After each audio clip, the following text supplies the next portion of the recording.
Ku izina rya Data n'irya Mwana n'irya Mutima Mweranda, amen.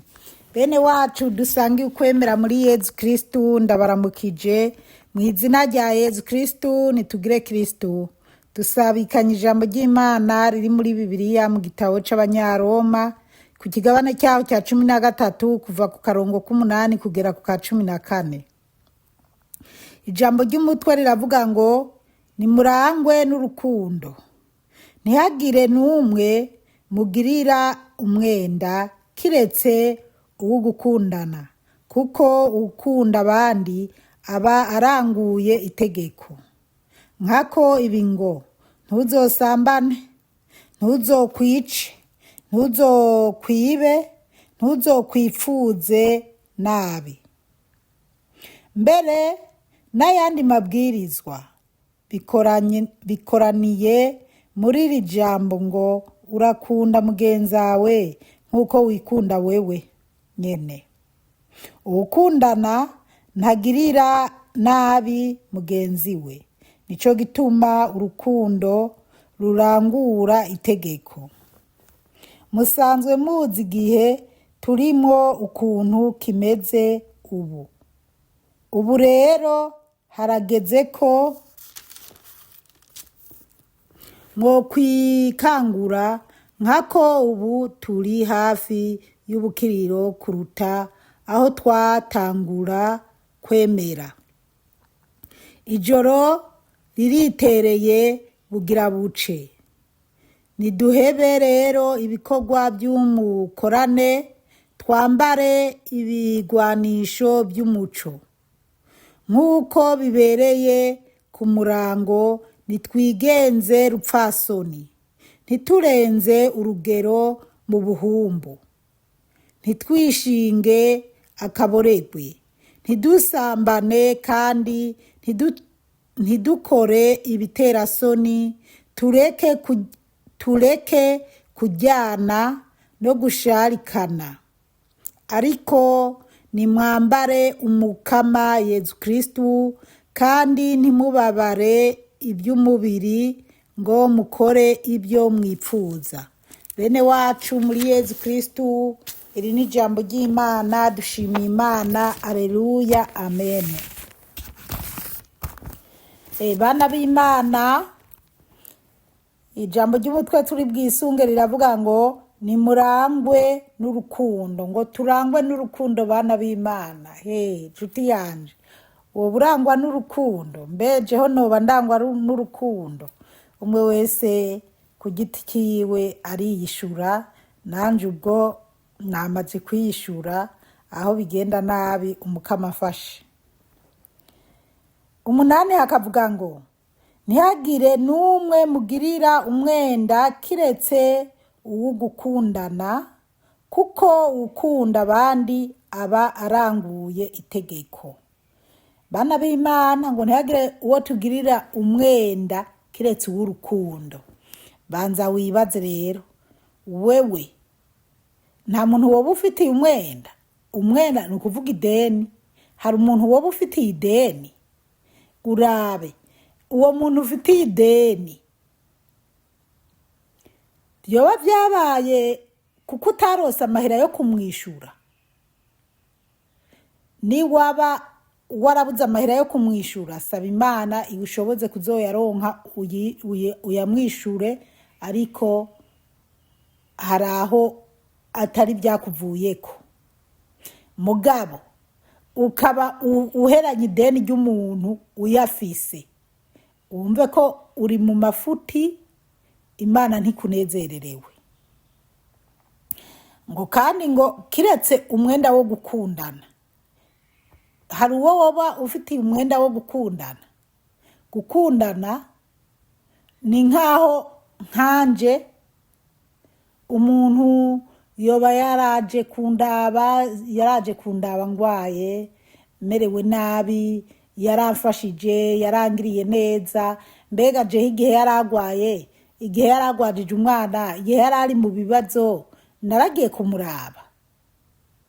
Canke ndumva ko muri jewe canke uko wowe ubyiyumvamwo ndiko ndasigura ukuntu ibi bintu byo twokumva uko twobitegera. Numva ko muri jewe naka yaransanze ahantu nari merewe nabi, canke nafashwe n'umuntu uti mpaya amahera yanje kunguva umugenzi ntayo mfise ariko ninayaronka nzoyaguha. Umuntu akaraba ati yo sha reka ndayaguhe wishure ni wazoyaronka uzoca uyama. Ubwo rero wewe wumva ko hariho umuntu yakugiriye neza, wowe utararonka ikintu mwitura. Mu mico y'ikirundi niho hariho igihe umuntu akugirira neza hama ukamushira inka. Ukamushira inka. Njewe ino umuntu yarangiriye neza w'umuzungu, arangirira ndiyumvira ibintu nomuha, mbese nzomushira amafaranga, se nzomuha ndiyumvira ndavuga ati ntacyo. Nji Burundi ndazi kujisha inkoko pe, ariko naragiye Burundi ndondera abafise urutoke gwiza no gusumba urwanje. Ndababwira ndabaha n'amajambo baza baranyandikirako kugira nshimire uwo muntu. Basha ndagenda hariya mu byo by'imico y'abarundi ndarondera ibintu bitako vyiza. Ndaheza rero nza ndavyikoreye indege ndabizana ngiriwe ubuntu birishika amahoro. Rero naravyikoreye ndabishira uwo muntu, ndamubwira ati nukuri wangiriye neza, simbona ikintu noguha, mugabo mu mico yacu y'ikirundi umuntu iyo yakugiriye neza ubona ashoreye inka akaguha inka. Kandi inka icyo gihino zari zizimbutse kubera n'inka y'amadolari 100 umuntu yari kushobora kuyironka.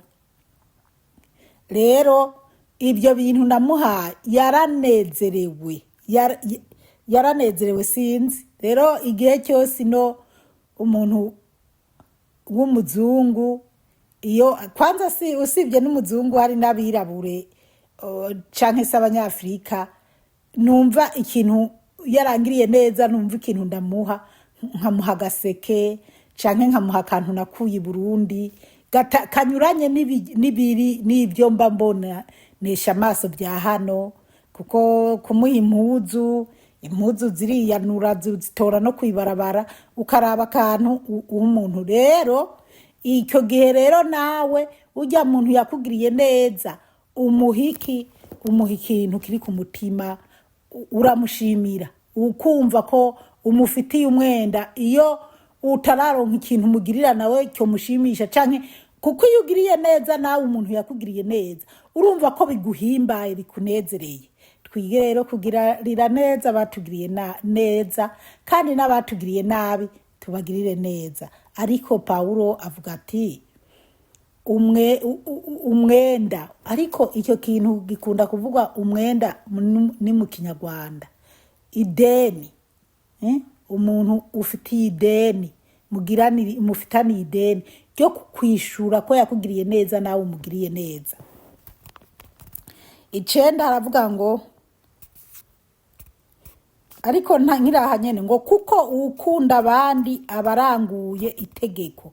Murumva rero bana b'Imana, ukunda abandi abaranguye itegeko ry'Imana. Mbega ubukunzi Imana nuko biba ari birebire, ni hahandi nyene duca tubona ubwo rukundo Yezu yadukunze natwe dukwiye kumusubiriza mu nkoko. 9 nkako ibi ngo ntuzosambane. Bana b'Imana ngo nkako ngo ibi ngo ntuzosambane. Ubwo rero ntidukwiye gusambana, ntuzokwice, ntidukwiye kwica. Murazi gusambana turabibuzwa mu mategeko y'Imana. Imana yarabitubujije na Paulo murumva arabishimangira. Ntuzokwice. Murumva kwica ibi bihe turimo abantu bica abandi nkuko umenga ni kindi kintu nubuhizi. Imana iduhe gutahura cyane. Ntuzokwibe, kwiba n'amanyanga menshi tuguma tubesha twiba, ibyo byose murumva ni bibi cyane. Ntuzokwipfuze nabi. Bana b'Imana rero twoca turaba muri ibi. Ntuzosambane urabe. Wese wowe uri umusambanyi, unyimba ukiri mu busambanyi urabiheba wiyegurire umukama Yezu ntibizogutware mu muriro udahera. Ntuzokwice, uraraba nyimba warigeze kwica ugende usaba imbabazi Imana, Imana ikubabarire. Ntuzokwibe, uhebe kwiba no kubesha, wiba ubesha. Ntuzokwifuze nabi, ntuze wipfuze umugore w'abandi, ntuze wipfuze umugabo w'abandi, ntuzokwifuza ikintu cya mugenzi wawe, urabe ntibizokujane mu muriro udahera. Ibyo byose rero bana b'Imana nukuraba ese woba warabyigeze ukaba Imana yarakugiriye ubuntu warabivuyemo. Urahiriwe nyimba warigeze kuba ufise umugabo atari gwawe ukavuga ati no ndabavanuye n'ibi bintu nkurikiye Yezu Kristo. Canke nyimba warigeze kuba uri kuripfuza umugabo w'abandi canke wipfuza umugore w'abandi ukavuga ati ujya mugore w'abandi na musambanya se canke na ndabihebye nkurikiye Yezu Kristo. Uhebane nicyo cyose cyobabaza Yezu Kristo. Nyimba dufitaniye umwenda w'urukundo, turabe rero Yezu yadukunze, umwenda tumufitiye. Haleluya, amen. Ndashima Yezu ko muri ibi harimo ibyo Yezu yangiriye ubuntu, nkumva ko ndiko ndamuhemukira, ahubwo nkwiye kumukurikira no kumukorera, nanje nkamusubiriza mu nkoko by'ibyiza Yezu yangiriye mu kumenera amaraso, akanyiha wese, akankunda, akangirira neza. Rero Yezu Kristo natwe tumusubirize mu nkoko. Mbere n'ayandi mabwirizwa turayaza, amabwirizwa 10 ucuyaraba bikoraniye muri iri jambo ngo urakunda mugenzawe nkuko wikunda wewe nyene. Ngo yose mabwirizwa akoraniye mwiri jambo ngo urakunda mugenzawe nkuko wikunda wewe nyene. Ibi rero hariho abagabo n'abasore babyitwaza, ashaka kugufata ku nguvu canke ariko arakuryosha ngo muryamane, ngo ntuzi ko wanditse ngo urakunda mugenzawe nkuko wikunda wewe nyene, ngo mbe burya ngo urankunda ngo nkuko ngwiyumviresha. Ibyo rero ndabivuga kuko nzi ko byahora bimbako, ugasanga umuntu w'umugabo anyandikiye ikete akazana ibyo muri Estera ngo uragororotse, ngo usa Mana yanje we. Imana iduhe gutahura cyane ibintu muri Bibiliya. Habamo amajambo abantu babesha, kandi imaze kumva n'abandi bantu, abapasteri canke abantu b'ubuhumbu bababwira ngo yangu Imana yanditse uku, Imana handitse uku, kunde mugenzawe. Ari ubujyajya, ari ububeshi. Twige kwisomera Bibiliya no gutahura. 10 ukundana ntagirira nabi mugenzi we. Ukundana ntagirira nabi mugenzi we, nico gituma urukundo rurangura itegeko. Ngo nicyo gituma urukundo rurangura itegeko. Ukunda mugenza, ukundana ufise urukundo, ntushobora kwiyumvira umugabo wa mugenzawe canke umugore wa mugenzawe. Urabona neza naho byo kuzamo kuri kurarengera, uri urahemukira Imana. Rero twige urukundo by'ukuri rutari urukundo rw'ubujyajya. Musanzwe muzi igihe turimo ukuntu kimeze. Aravuga ngo musanzwe muzi igihe turimo uko kimeze. Igihe murazi ko ni igihe Pawulo yari yatotezwa cyane, akaraba bamwe, hariho bamwe bariko barakurikira Imana, abigishwa bagiye banyabagira Imana, aho Yezu yagiye arungika babiri barakwiye mu bihugu hirya no hino, bariko barakwira.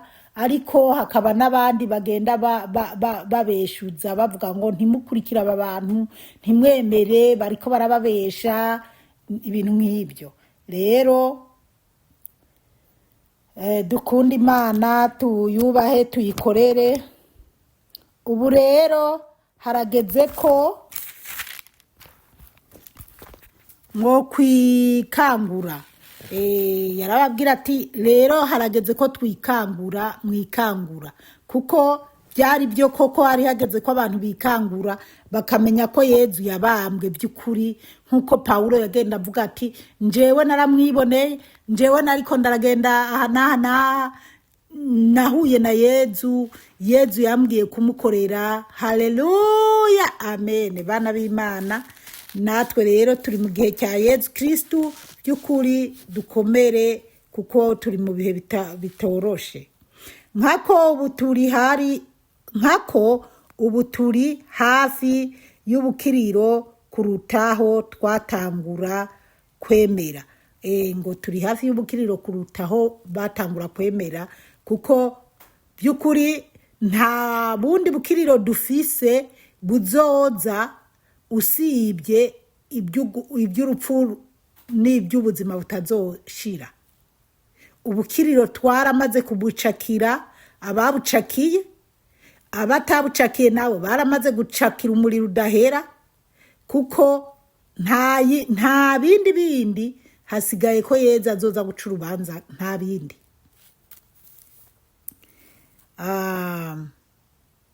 Ijoro riratereye bugira buce, ngo ijoro riratereye bugira buce, niduhebe rero ibikorwa by'umukorane, twambare ibigwanisho by'umuco.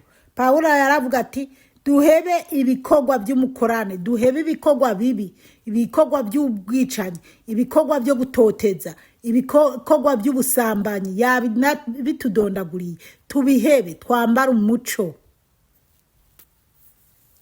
13 nkuko bibereye ku murango nitwigenze rupfasoni, ngo twigenze rupfasoni, ntiturenze urugero mu buhumbu, ngo ntiturenze urugero mu buhumbu. Bana b'Imana, murumva ko aravuga ati ntiturenze urugero mu buhumbu, nukuraba ubuhumbu wo burimo ukabuvamo.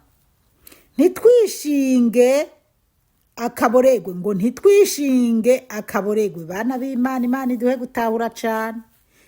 Ntitwishinge akaboregwe, ntidusambane kandi ntidukore ibitera soni, ngo ntidusambane kandi ntidukore ibitera soni. Murumva Pawulo ntimwishinga akaboregwe.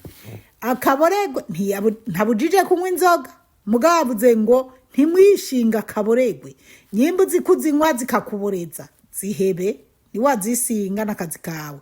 Kandi ibintu by'ubukuboregwa nibyo bituma umuntu aja mu busambanyi, kandi yavuze ati muhebe ubusambanyi.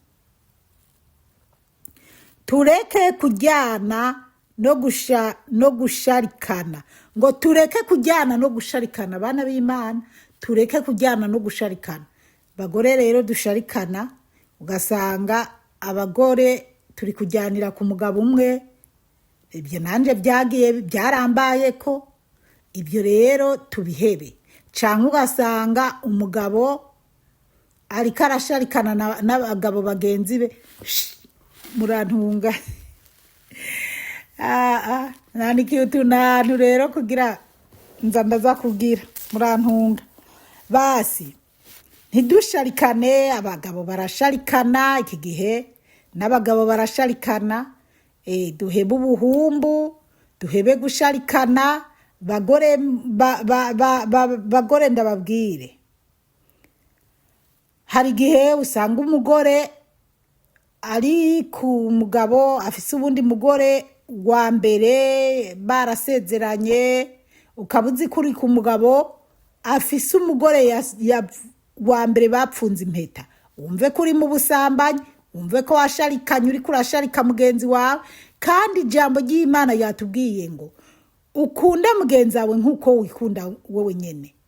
Ngo umuntu akunda mugenzi we, urumva ntiwoba ukunda ufise umutima w'urukundo ngo wubahuke kuja guharikana na mugenzawe, canke guhari ku wundi mugore, canke uri umugabo ngo uze guca inyuma umugabo mugenzi wawe. Ubu rero byaradutse, usigaye Imana idutabare cyane. Ibintu biri muri iki gihe gabasha, aho usanga marene w'umuntu ariwe yamucuriye umugore, canke ariwe yatwaye umugabo wa marene wiwe. ibyo byose ni ibintu by'akamaramaza byeze muri iki gihe.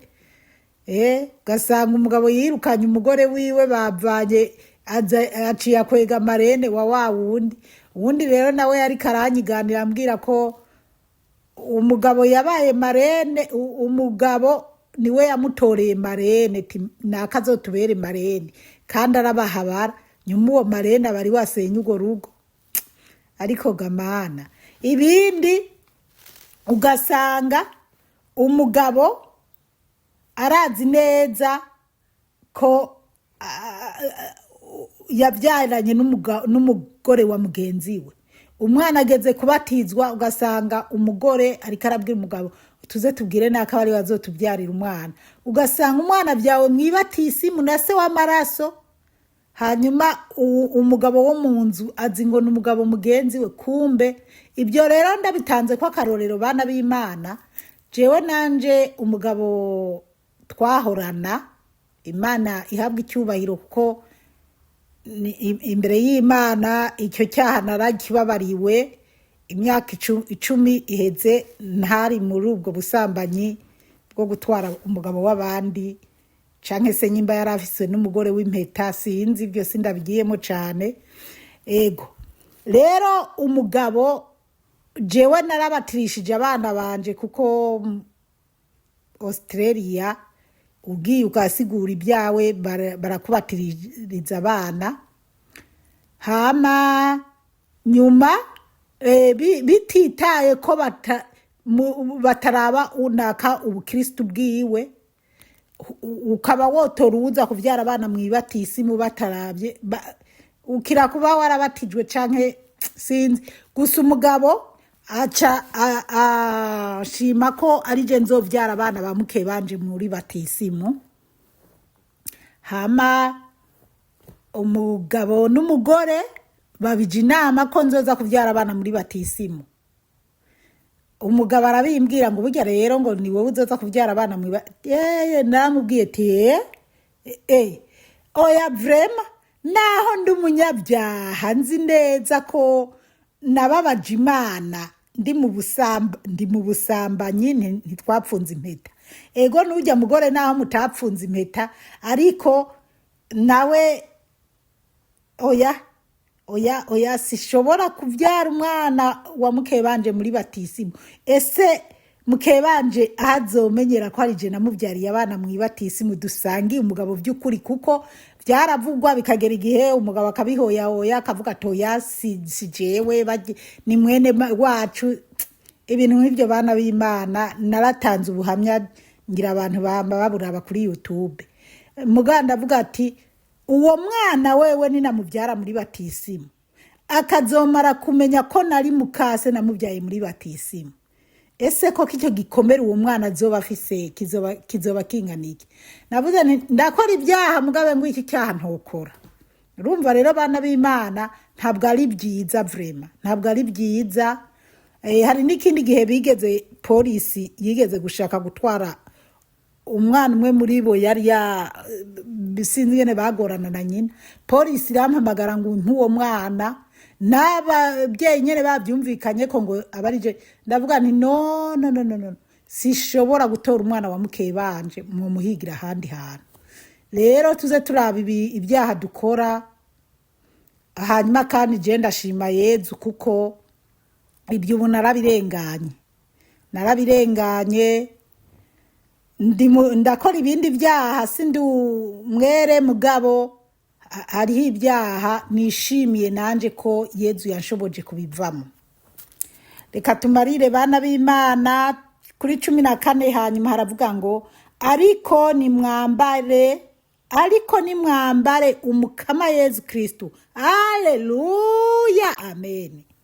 Kandi ntimubabare iby'umubiri ngo mukore ibyo wipfuza, ngo nitwambare umukama Yezu Kristo, ngo nitubabare iby'umubiri ngo dukore iby'umubiri wipfuza. Iby'umubiri wipfuza ni ubusambanyi, ni ukunywa no kuboregwa, ni ukwipfuza kwambara impuzu zigezweho, ni ukwipfuza kwambara wemeze, ubuhoho, iby'umubiri udutegeka, uradutegeka ko dufise amabere manini ishe uca ugenda kuyagabanisha. Umubiri uragutegeka ati raba amaboko ntameze neza, genda bakugororera amaboko. Umubiri uragutegeka ko amaso atameze neza, genda bayakorere operasiyo. Canke amazuru bakugororera amazuru, canke amenyo, canke inda, canke ibisusu ntibimeze neza.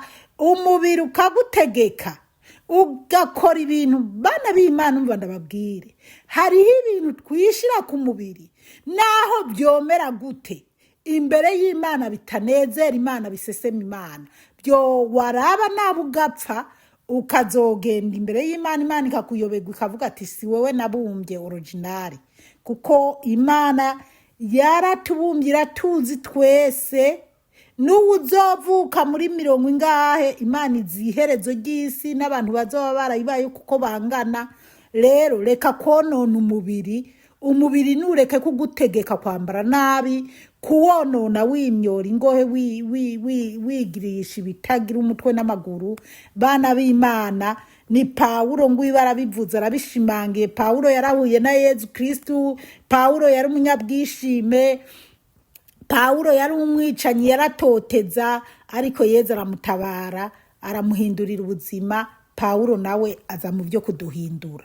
Rero raba neza nyimba umubiri utari kura kujana aho isi ishaka, aho shitani ashaka, ukazohereza muri gihonomo. Kandi Imana yaraguteguriye ijuru, ukarengwa n'iby'isi, hanyuma ukisanga ugiye ahatariho. Umukama Imana aduhana amahoro n'umugisha. Umukama Imana aduhane mutima mweranda wo gutahura neza icyo Umukama Imana ashaka. Twambare Yezu Kristu. Haleluya! Twambare Yezu Kristu, dukomere muri Yezu Kristu. Kuko nitwaba twambaye Yezu Kristu, nitwamwiyambaza, nitwamutakambira, ntazoturekura, azogumana natwe. Umubiri wakugora azokugwanirira. Haleluya! Imana yo mwijuru ibampera umugisha. Mwarahezagiwe n'Imana. Ku izina rya Data, rya Mwana, n'irya Mutima Mutagatifu. Amen. Turagusenga Yezu, turakuninahaza.